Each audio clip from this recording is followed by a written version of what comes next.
Assalamualaikum warahmatullahi wabarakatuh.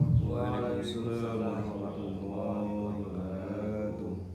Innal hamdalillah nahmaduhu wa nasta'inuhu wa nastaghfiruh. Wa na'udzu billahi min shururi anfusina wa min sayyiati a'malina. May yahdihillahu fala mudilla lahu wa may yudlilhu fala hadiya lahu. Asyhadu an la ilaha illallah wahdahu la syarika lahu wa asyhadu anna Muhammadan abduhu wa rasuluh. Allahumma salli ala Muhammadin wa ala alihi wa sahbihi ajma'in, amma ba'd. Qala Allah ta'ala fil Qur'anil Karim, a'udzu billahi as-sami'il 'alim minasy syaithanir rajim. Bismillahirrahmanirrahim. Ya ayyuhalladzina amanu taqullaha haqqa tuqatih wa la tamutunna illa wa antum muslimun. Ya ayyuhan nasu ubudu rabbakum alladzi khalaqakum walladzina min qablikum la'allakum tattaqun. Amma ba'd. Biqauli alhamdulillahi rabbil alamin, dengan mengucapkan alhamdulillahi rabbil alamin, kita bersyukur atas nikmat yang telah diberikan kepada kita, atas karunia yang telah Allah berikan kepada kita semua, sehingga Allah Subhanahu wa ta'ala masih memberikan kepada kita nikmat iman, nikmat Islam, nikmat sehat dan kesempatan, sehingga Allah mudahkan langkah untuk menuju rumah Allah atau masjid-masjid dan mushola dalam rangka menjalankan sebuah kewajiban kita selaku umat muslim, yaitu beribadah sholat subuh secara berjamaah. Ibadah sholat yang paling berat tentunya dibanding ibadah sholat yang lain. Oleh karenanya insyaallah mudah-mudahan ketika kita bisa mengistiqomahkan diri untuk bisa selalu menjaga sholat, terutama sholat subuh kita secara berjamaah, mudah-mudahan Allah Subhanahu wa ta'ala menempatkan kita pada posisi yang terbaik di sisi Allah Subhanahu wa ta'ala. Karena sesungguhnya setiap sholat subuh kita secara berjamaah di rumah Allah langsung disaksikan oleh para malaikatnya. Sholawat teriring salam selalu terlimpah kepada junjungan kita Nabi Agung Sayyidina Muhammad sallallahu alaihi wasallam, qudwah hasanah kita yang selalu kita tauladani, baik dari sifat, tingkah laku, gerak-gerik badan, kaulnya dan yang lainnya, yang mudah-mudahan ketika kita bisa istiqomah mengikuti sunnah-sunnah beliau, kita nanti akan mendapatkan syafaatnya di yaumil qiyamah. Amin. Jamaah sholat subuh Masjid Khairul Amal 2 yang dimuliakan Allah Subhanahu wa ta'ala, pekan yang lalu kita sudah membahas tentang apa kemarin? Lebah dan lalat. Nah, lebah dan lalat, atau an-nahl dan ad-dubab. Satu contoh hewan yang bisa kita ambil pelajarannya, sifat yang bertolak belakang walaupun satu spesies, gitu, antara ad-dubab dan an-nahl. Dan kita sudah bisa memahami itu, dan kemudian kita sudah bisa menentukan pilihan harus seperti apakah diri kita sebagai mukmin yang baik. Contoh ciri mukmin yang baik dicontohkan oleh Allah Subhanahu wa ta'ala, hendaklah kita seperti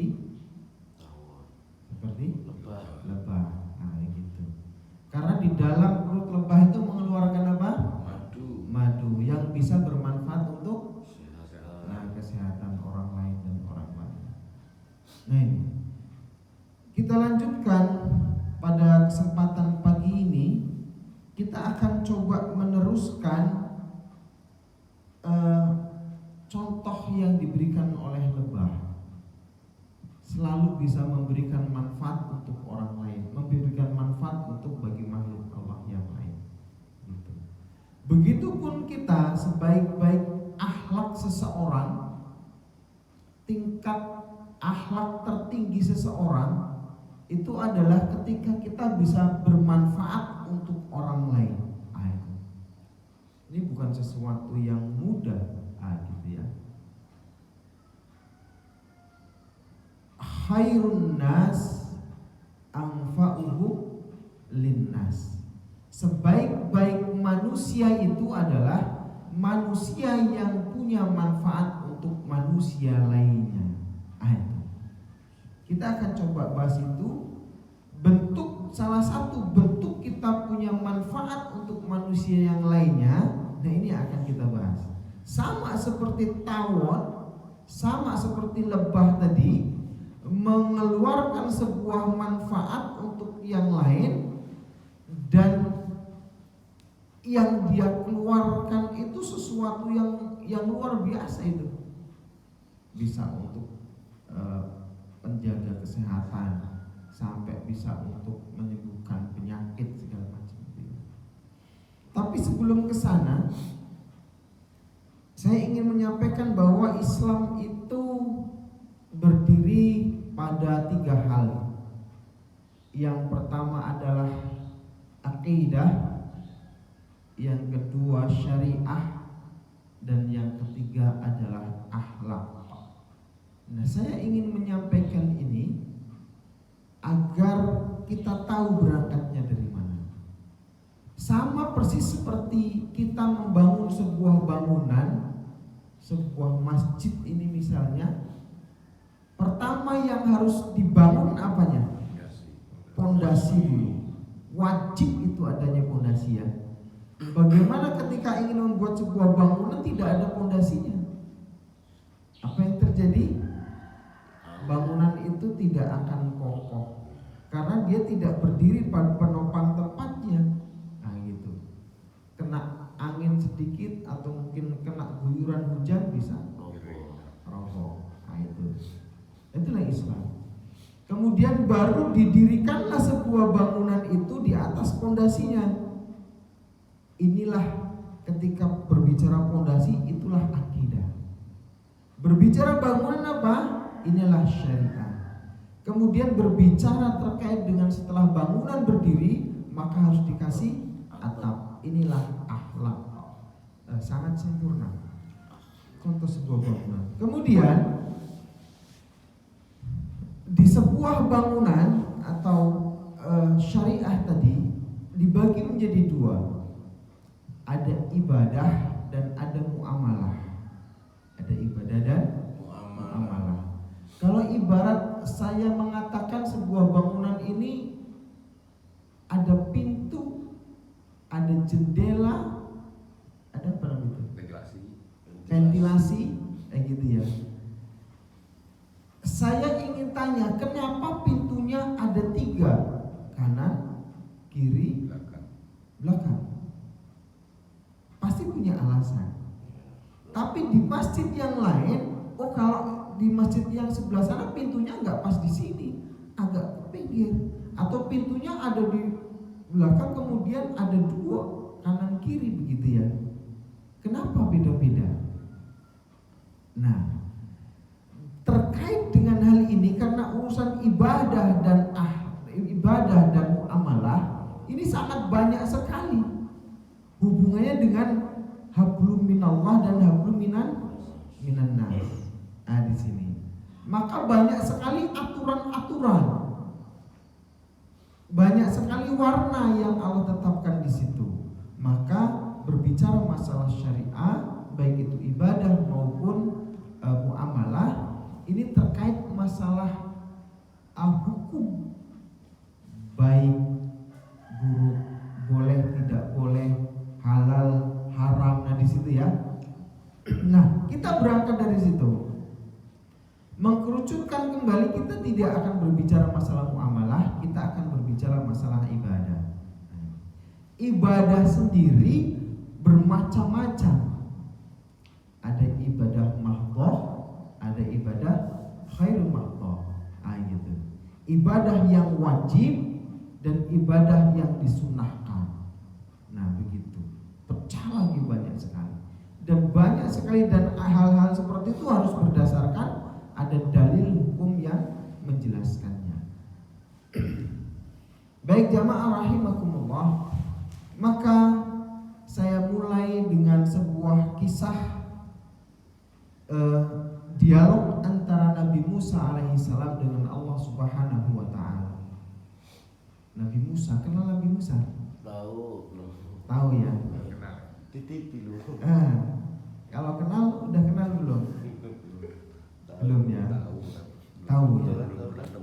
Baik, karena belum pernah ketemu ya.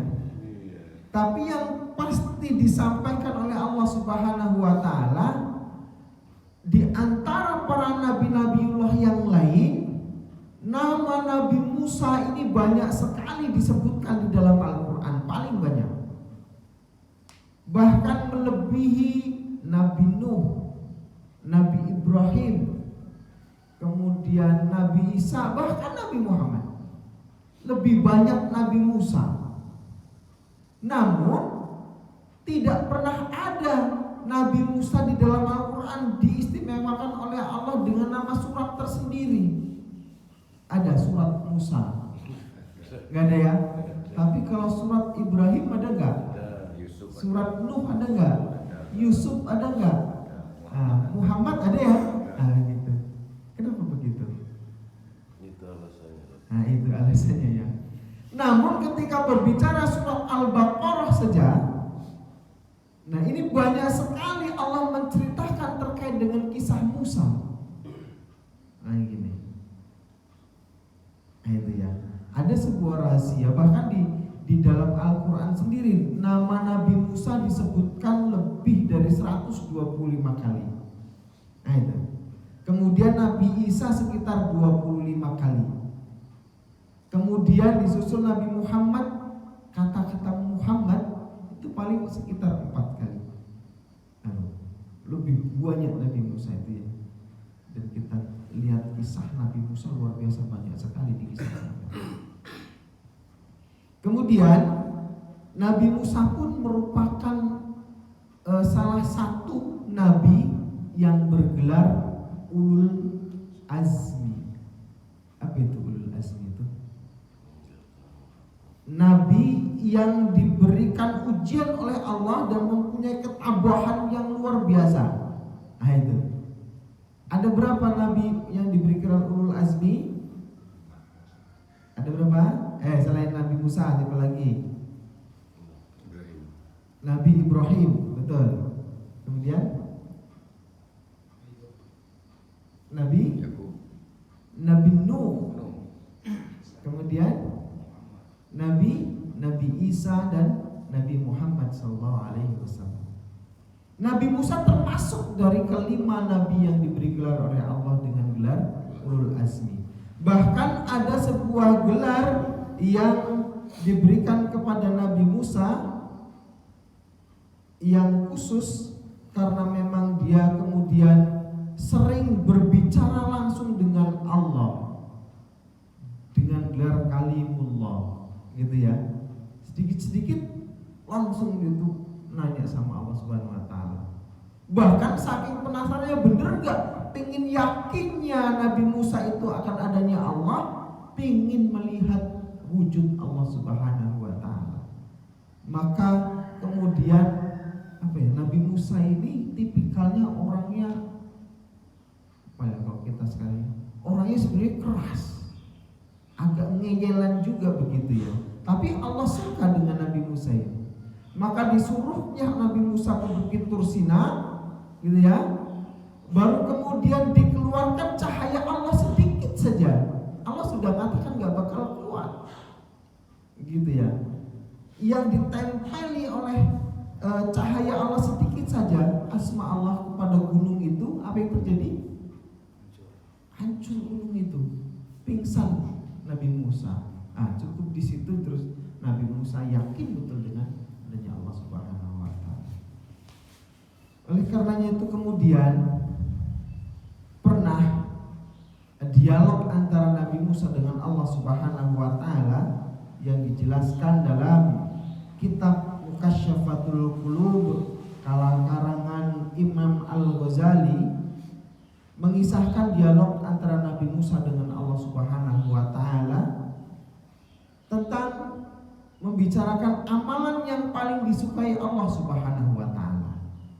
Nah, pertama Musa, wahai Allah, aku sudah melaksanakan ibadah yang kau perintahkan. Manakah dari ibadahku yang paling kau senangi?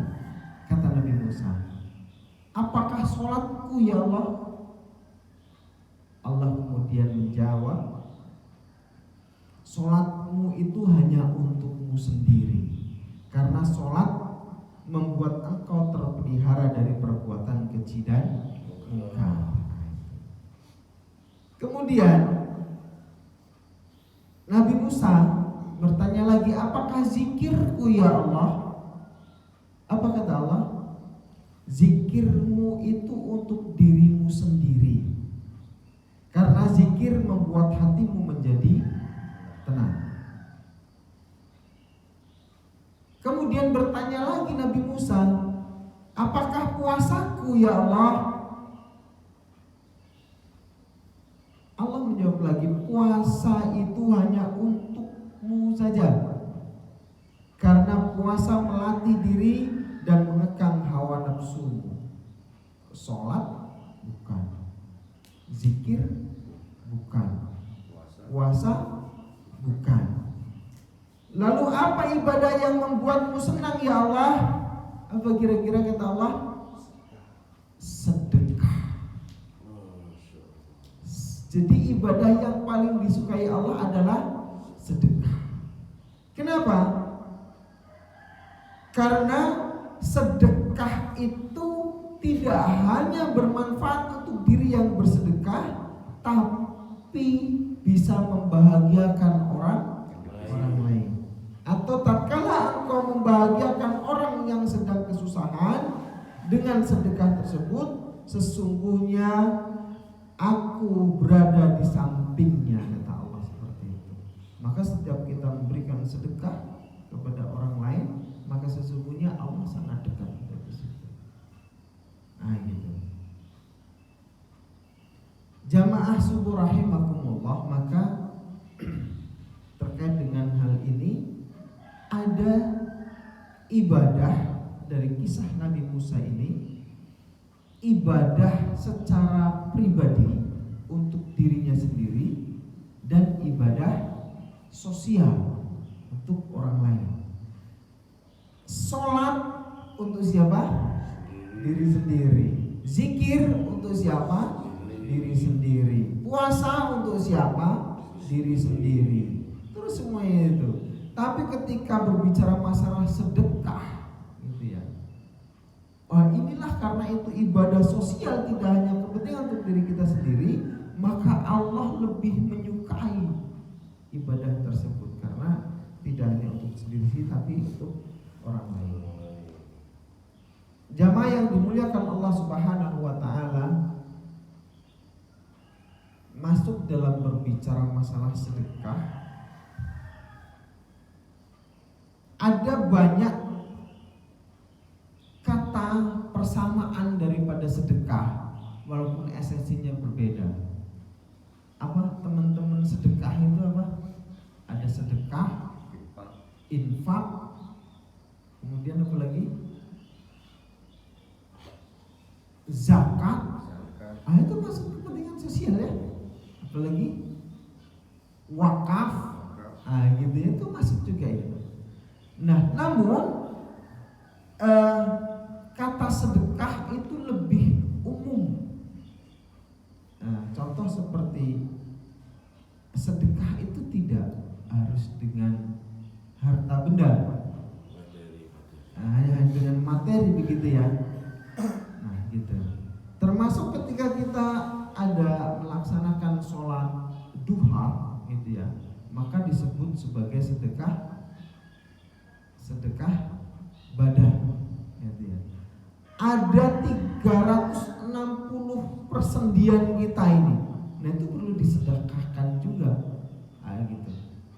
Dengan cara sholat duha. Nah itu. Kelihatannya tidak bisa dibandingkan dengan urusan masalah bukan materi ya, bukan uang. Tapi ketika kita sudah merasakan, misalkan kita sakit saja sedikit saja, baru bisa kerasa. Kalau 360 persendian itu, satu persendian dihargai 100.000, itu sudah berapa itu? Kalau dihargai itu ya. Nah berarti ketika kita menyedekahkan sholat duha itu dengan 360 persendian kita dihargai 100.000, kita sudah sedekah berapa itu dengan sholat duha? Nah, namun ada yang lebih spesifik terkait urusan ini adalah masalah infak. Infak lebih khusus kepada materi. Dibuka di dalam surat Al-Baqarah yang awal-awal saja, Alif Lam Mim, Dzalikal kitabul la raiba fihi hudal lil muttaqin. Lanjutnya, alladzina yu'minuna bil ghaibi wa yuqimuna sholata wa mimma razaqnahum yunfiqun. Wa mimma razaqnahum yunfiqun. Jadi kata-kata sholat, mendirikan sholat, terus kemudian berinfak dari sebagian daripada harta yang diberikan kita oleh Allah gitu. Itu merupakan bagian dari ciri orang yang bertakwa. Dan banyak sekali setiap ayat pasti ketika ada begitu disebut sholat pasti zakat, sedekah gitu. Ibadah pribadi dan ibadah sosial. Nah, lebih lengkap tidak hanya masalah pribadi saja tapi ibadah sosial. Kemudian terkait dengan masalah infak ini atau sedekah ini, banyak sekali baik Al-Quran maupun hadis yang Allah jelaskan terkait perkara ini yang sangat luar biasa faidah atau keutamaan daripada sedekah ini. Saya analogikan, misalkan ingin membuat baju atau celana misalnya, kita beli bahan tuh misalnya segini bahan, kemudian bahan ini kita bawa ke tukang jahit. Benarkah dari bahan yang kita kasih semuanya itu pasti akan jadi baju kita? Enggak mungkin ya. Justru ketika kita tukang jahit, saya minta tolong mas, ini buatkan saya baju, tapi saya minta semua bahan yang saya kasih nggak boleh ada yang kurang. Kira-kira kayak mana? Pasti jadinya nggak ngerti baju ini kayak mana. Ya sudah dipotong-potong, ditempel lagi, ditempelin lagi, gitu. Saking pelitnya orang ini, gitu ya. Buat baju ingin nggak boleh sisa, nggak jadi juga. Nah, inilah analoginya ketika Allah Subhanahu wa taala memberikan harta kepada kita, memberikan rezeki kepada kita, sesungguhnya ada dalam rezeki yang Allah berikan kepada kita hak orang lain yang harus kita keluarkan. Nah, itu. Dari analogi tadi pasti adalah baju apa bahan yang harus dibuang gitu ya, terbuang, nggak bisa dipaksakan untuk dijadikan, itu nggak bisa, malah jadi kayak orang gila nanti kalau pakai itu. Nah gitu. Dan ternyata ketika kita membuang itu, ketika kita memberikan sebagian daripada harta kita yang harus Nah ini ibadah yang paling Allah sukai. Nah gitu. Padahal sudah jelas-jelas mau dipaksakan juga nggak bakal bagus gitu untuk diri kita. Nah apalagi terus memang harus kita keluarkan. Tapi terus kemudian Allah mengatakan inilah ibadah yang paling disukai oleh Allah Subhanahu wa taala. Nah ini. Kemudian jamaah rahimakumullah, maka orang-orang yang pelit, saya katakan gitu ya, sesungguhnya ia akan kembali kepada kepelitannya, atau akan rugilah posisi dia ketika kita analogikan sebuah bahan tadi jelek dipakai, orang lain lihatnya juga gak senang pasti. Begitupun sesungguhnya apa yang dia miliki, apa yang dia punya, sesungguhnya kan bukan punya dia, tapi milik siapa? Allah. Milik Allah Subhanahu wa taala. Nah itu. Maka orang yang pada posisi dia mengatakan bahwa ini bukan harta saya, ini hartanya Allah Subhanahu wa taala. Nah gitu ya. Dia tidak akan pelit-pelit gitu. Dia akan sering mengeluarkan sedekah. Dan dengan dikeluarkannya sedekah itu, masih Allah saking sayangnya kepada kita, Allah mengatakan rezeki itu yang ngasih Allah. Nah kemudian ketika kita mengeluarkan sebagian rezeki yang dikasih Allah, Allah bilang dengan nama pinjaman. Minjam, Allah pinjam. Gitu. Salah satunya yang Allah jelaskan di dalam surat Al-Baqarah ayat 245, Allah Subhanahu wa taala berfirman, "Man dzalladzi yuqridullaha qardan hasanan fayudha'ifahu lahu ad'afan katsira wallahu yaqbidu wa yamsuq wa ilaihi turja'un." Barang siapa meminjami Allah dengan pinjaman yang baik, maka Allah melipat gandakan ganti kepadanya dengan ganti yang banyak. Allah menahan dan melapangkan rizki, dan kepadanya lah kamu dikembalikan. Allah menahan dan melapangkan rizki. Berarti yang menahan dan melapangkan rizki siapa? Allah Subhanahu wa taala. Tapi ketika kemudian Allah sudah memberikan rizki kepada kita, kemudian kita mengeluarkan sedekah dari sebagian rezeki yang diberikan Allah, masih Allah bilang, barang siapa yang meminjami atau memberikan pinjaman yang baik, nah maka Allah melipat gandakan dari pinjaman yang diberikan. Kalau minjam itu berarti gimana? Saya misalnya minjam nih, uang ke Mas Rigo misalnya 100.000 gitu ya, maka kewajiban Mas Rigo apa? Mengembalikan sejumlah 100.000 tadi. Nah, ketika kita memberikan pinjaman yang baik kepada Allah Subhanahu wa taala, yang namanya minjem pasti dikembalikan ya? Allah kembalikan pokok itu, kemudian Allah lipat gandakan, ditambahkan lagi. Pinjaman tadi, kira-kira rugi apa untung kita? Untung ya. Nah, sampai di sini, maka ketika kita mengeluarkan infak, mengeluarkan sedekah, tidak ada yang namanya infak, sedekah, yang namanya yang lain apapun namanya, yang akan menyebabkan kita rugi, tapi justru akan menyebabkan kita untung. Nah, ini ayatnya tadi.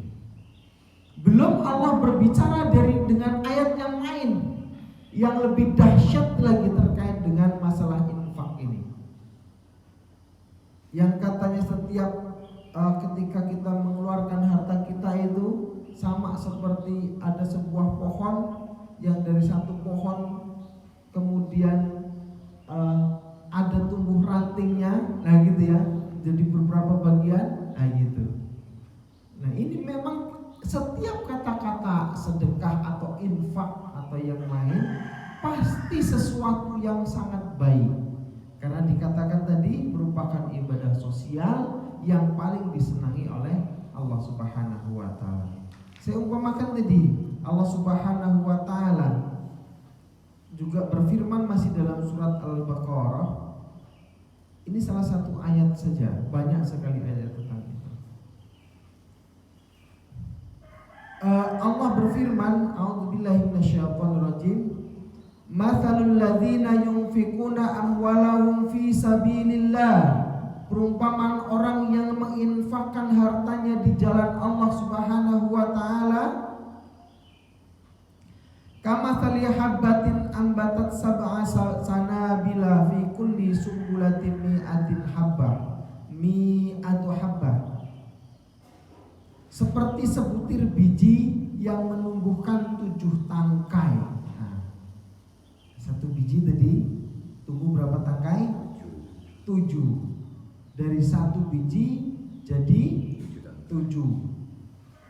Wallahu yudha'ifu liman yasha' wallahu wasi'un alim. Dari sebutir biji Allah menumbuhkan 7 tangkai, maka pada setiap tangkai ada 100 biji. Satu biji tumbuh 7 tangkai. Dari satu tangkai tersebut tumbuh berapa?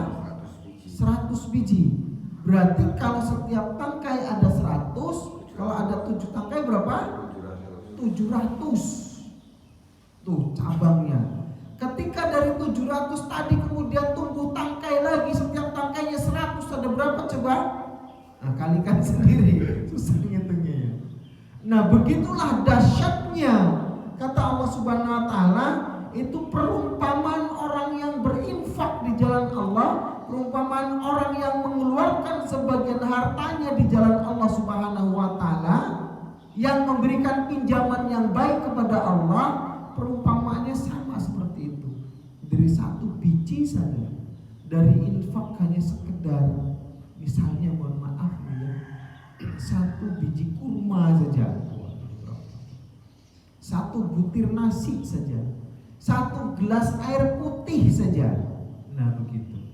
Maka tidak heran ada asbab karena hanya memberikan air kepada anjing yang memang sedang kehausan, kemudian orang itu dimasukkan ke dalam surga oleh Allah Subhanahu wa taala.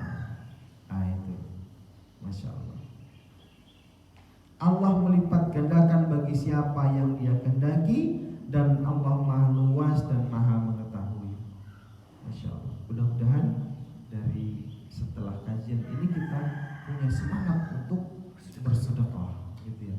Jangan takut miskin, jangan takut waduh Ustadz Ipul, wah ini saya untuk modal beli ban lagi, malah ada ban orang bocor, nggak bisa diganti lagi. Waduh, gimana kalau ini saya gratiskan, dia nggak punya uang, saya beli ban lagi kayak mana? Jangan berpikir terlalu ribet, gitu ya. Ketika ada yang membutuhkan, nggak bisa, oke, nggak apa-apa Pak, ini Pak, pakai dulu saja, nggak apa-apa, silakan. Yang penting Bapak bisa jalan lagi motornya.